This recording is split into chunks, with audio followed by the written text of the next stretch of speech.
Marches or demonstrations have hit the presidential palace in Heliopolis and the famous Tahrir Square.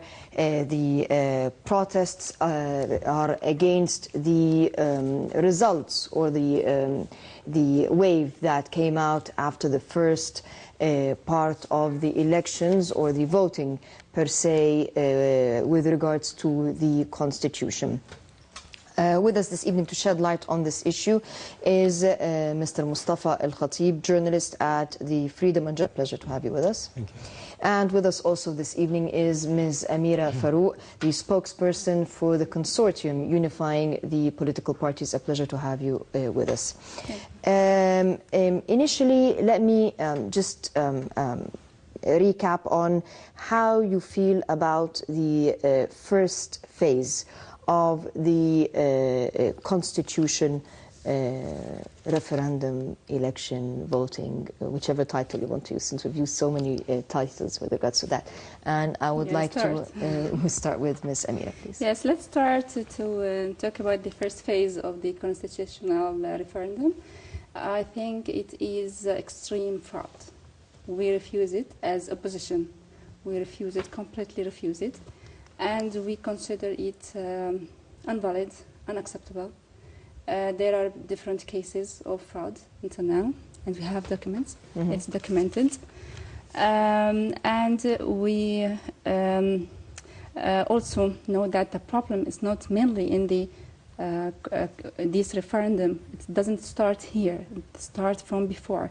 It starts when the Egyptians, they are drove blindly to hurried elections. We don't know anything. Most of the Egyptians, I like to talk with the name of simple people in the society. Most of us don't read the constitution as well. We don't know exactly what are the articles about. Short time, very short time. Judgery, there is no full representative or let's say supervision of judgery. So all these atmosphere, the situation itself, we are very sad as Egyptians. We are very sad. We are very sad that today, after 2 years, approximately after the revolution, and today we don't have a vision. We don't know anything about the future. All the youth, they don't have jobs, and poor people in the streets, in the cold, and there is worse security. There is worse. Everything is worse. Economy is worse. So the problem is not only in the constitution, that is referendum of the constitution. The problem, it's more than that. It's starting from before. So that is a little part of the failed policies. And this problem not start from the presidency of Morsi, Dr. Morsi. It starts from before. From before, when we start with the elections before the constitution in You're going all the way back to the March referendum. Yes, yes, after under the leadership of the army forces. Yes. Your comment. First of all, let me thank you for this program. Concerning what Ms. Amira said, I respect her very much. But I think her talk somehow should be more adequate. For example,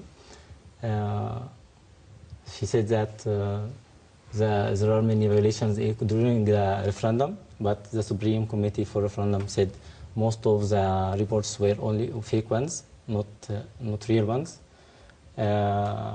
She said that no one looked at the Constitution. I think during the 5 months mission for the committee responsible for the Constitution, there was social dialogue committee. It moved around the country in order to know the feedback of the people, and she invited the political players in order to have their feedback on it. This is for about more than 5 months. So are you saying that this booklet was read by people 5 months ago? No. Because Ms. Amira's comments was that the Constitution was not read by the people. This is what she was saying. The final draft of the Constitution, and correct me if I'm mistaken, because this is what I understood from what you're saying, sure. that the final draft of the Constitution was not read by the people.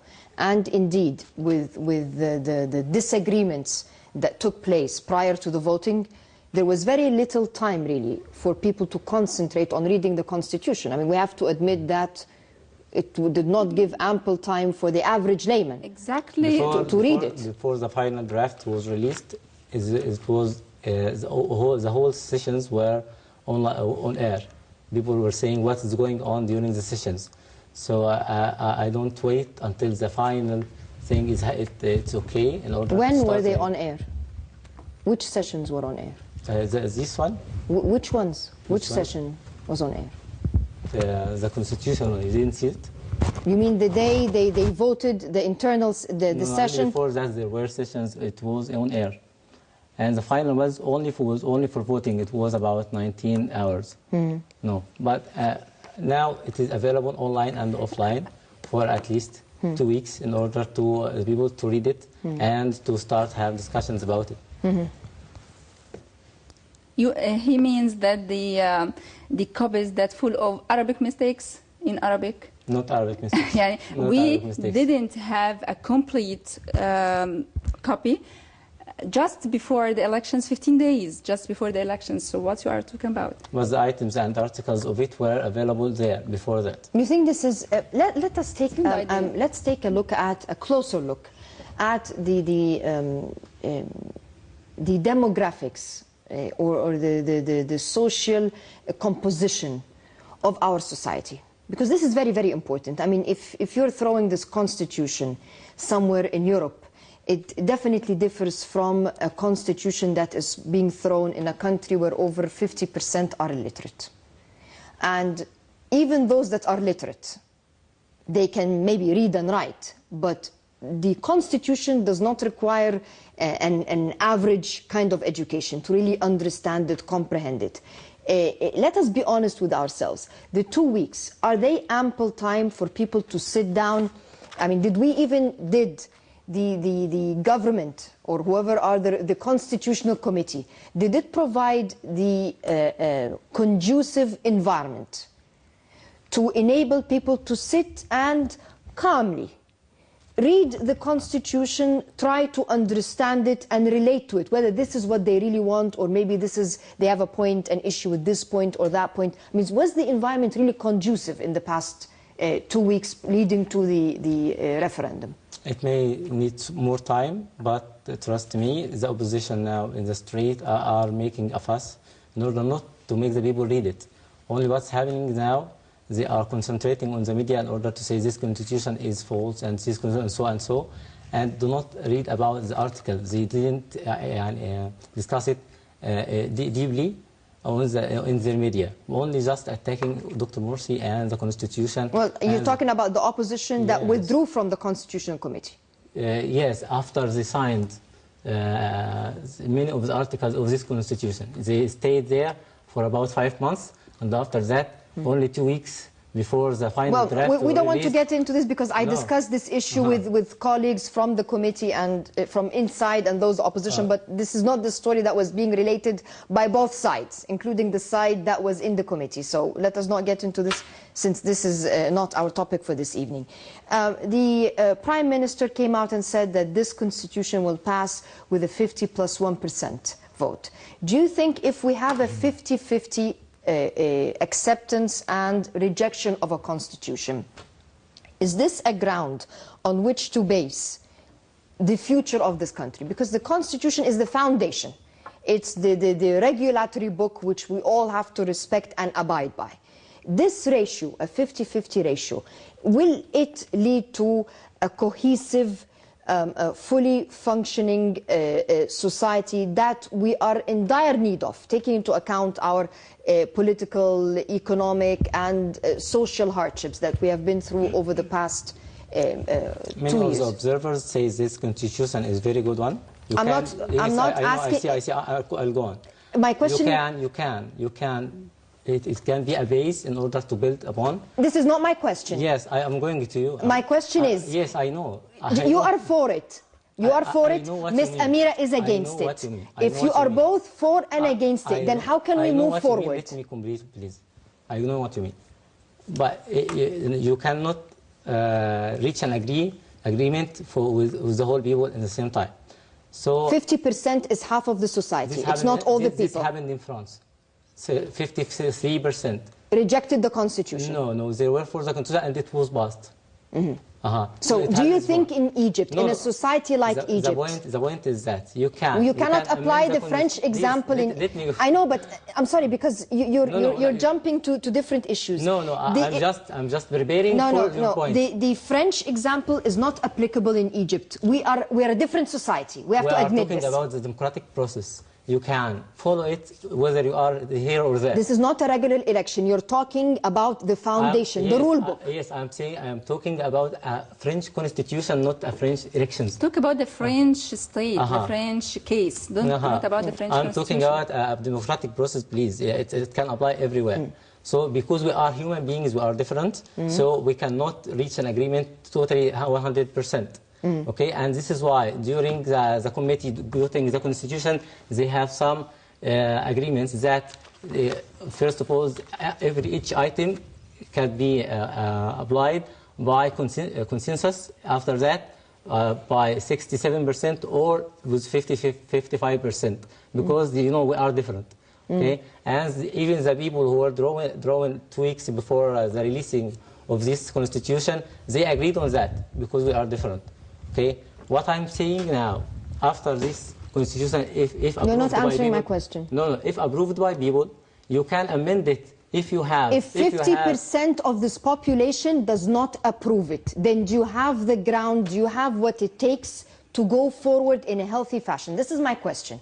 Because the Prime what Minister... Is your scenario? What is your I scenario? don't have a scenario. I'm asking you a question. I'm replying and you are rejecting. So no, I'm not rejecting. I'm saying you're not answering my question. It's, do you think we have a healthy foundation on which to base any future work in the country? We are building the country's institutions. We have a president. We should have a constitution. We should have parliaments. Okay, in order. So, in your opinion, a constitution rejected by 50% of the population is fine? You can amend it later. I'm sorry, this is not my question. I'm saying that let us talk about facts on ground, because we don't know what can happen tomorrow. We learned in Egypt that things are very volatile now. Things are changing. Tomorrow it might be, the whole process might be rejected. Tomorrow they might even accept it. We don't know. I'm saying that what's on the ground right now is that Egyptians are divided 50-50 over it. No, not 50-50, by the way. Egyptians abroad accepted it with about 70% now. How did you get the statistics? In Europe and the United States, most of the people rejected it. In the Arab and Gulf states, they accepted it. The electoral mass is in the Gulf states and Kuwait and Saudi Arabia. So what do you think the percentage is of the first round? What about? What is the percentage, do you think? I know it is 56.5%. In the first round here. Outside Egypt is about 70%. Okay, let us talk about people on the ground here, because people outside are not really living here. I mean, they are Egyptians. They are Egyptians, but they are not the ones that will have to work together right now. I mean, they're not the ones that are... They are not demonstrating. They are supporting Egypt. This is all very well said, but the people in Egypt right now, we have some people standing in Tahrir Square. Their counterparts are standing, or their partners are standing in front of the presidential palace, and we occasionally have people standing in front of the Rab'a Adawiyya mosque. No one so this is the scenario. No one of all these parties, either parties on both sides, are representing Egypt. What is representing Egypt is what is happening now in the referendum. Let the people say. Not me, not you. Okay, if the results come out 50-50, is this a healthy constitution? 50, till now we can build on it. That's what. So you think it's healthy? It's okay. Okay, this is what I wanted to know, whether you think it's healthy or not. Ms. Amira, is it a healthy or is it not healthy to have a 50-50 constitution? I think the question should be said in another way. Let's say that why we have the constitution in this short time, why we insist it's done. It's done. I'm not It's talking about done. this. No, no. This will answer your question. Give me a chance, like you give him a chance. Give me a chance to. Because I'm running out of time. That's the problem, because we started late. This is my time, by the way. I want to reveal my point of view. That the Constitution, why the Constitution is in this short time. If we go back and now let's talk about now. Dr. Morsi said that this Constitution is because of stability.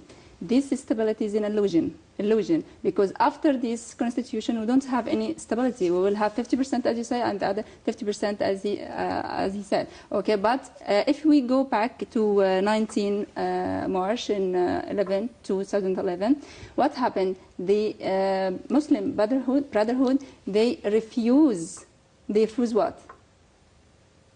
The constitution, and they accept the elections. So there is no stability at that time. So the whole idea, we can conclude the whole idea that the Muslim Brotherhood, they have aspirations to dominate the country. They want to dominate the country. They want this constitution. They want first the elections in order to have the Constituent Assembly, and then they dominate the Constituent Assembly, and then they have now the Constitution because they were the majority in the Assembly. Okay, and now they want this constitution to dominate the country. This is the idea. So you don't think it's a healthy, the 50-50, is it a healthy foundation? It's a black point in our history. It's a So black that point. means it's not a healthy foundation. You don't answer. Unfortunately, I don't have time to go further. Unfortunately, since we started late, our time is up and we have another show on air.